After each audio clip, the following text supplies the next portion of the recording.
there's going to be a Q&A session. During that session, I believe that you guys will ask questions. I ask you to ask them questions so that they don't sit here and think, hey, those people don't know politics. So you ask them questions, eh? Make sure.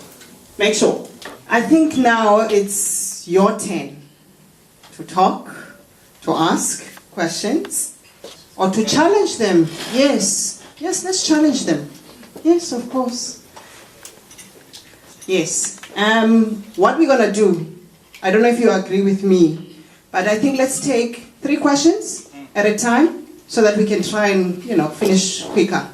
We'll start with the chairman. Question to you would be whether that situational appraisal to look at the key issues that affect the country was properly done.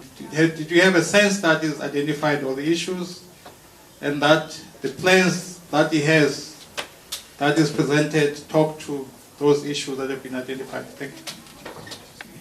Thank you. We have you. Hi, Kamalam Dumzamo, Mini from Fletcher in the Eastern Cape.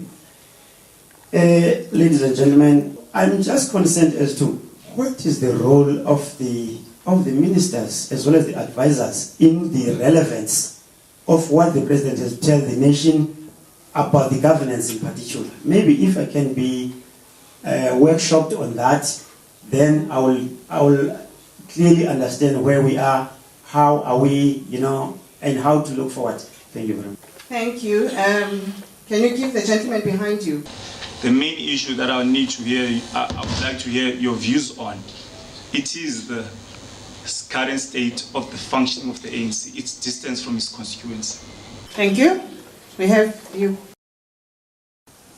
The first one is the announcement on the 1% growth relative to the 5% where we should be.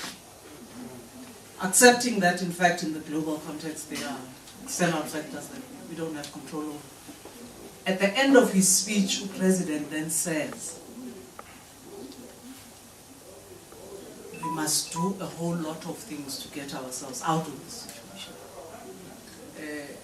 But my dearest comrade falls short of then saying what is to be done. So my concern is, are we really saying we have identified the problem, we are not able to meet our growth targets? The question is, what do we do about this, and what do you think are the interventions that would help us to close the gap between not so ambitious targets of the NDP, which we are failing to meet, and I thought what you were starting to say to us is forget the global context. Let's talk about our own locally made solutions. But what are they?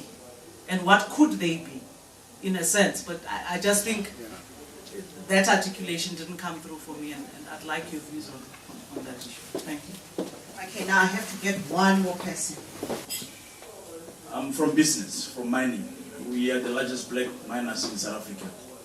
One thing that I've heard the president say now is that they want to move the parliament from Cape Town to Pretoria, which is a good thing in terms of cutting costs. But I know mainly it's because they know that they don't have control in Western Cape. The problem is that they are about to lose Gauteng as well.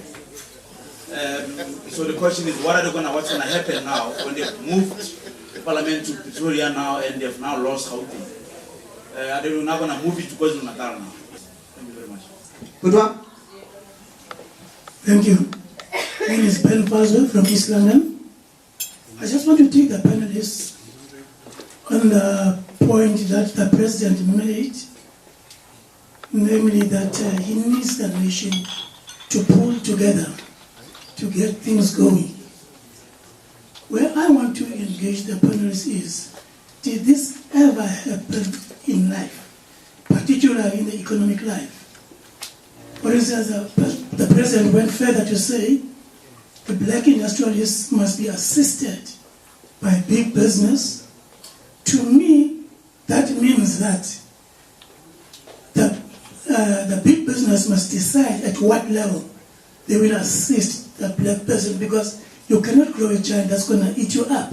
What are the prospects that, in fact, what the president is calling for is going to happen? Are there any special conditions that must exist for that to happen? Thank you. Who else? Any other?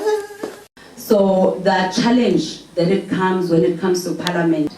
So I think mine is to say, to what extent is it a generational challenge that is being experienced in Parliament, in that our parliamentarians are unable to collaborate even on issues that need collaboration.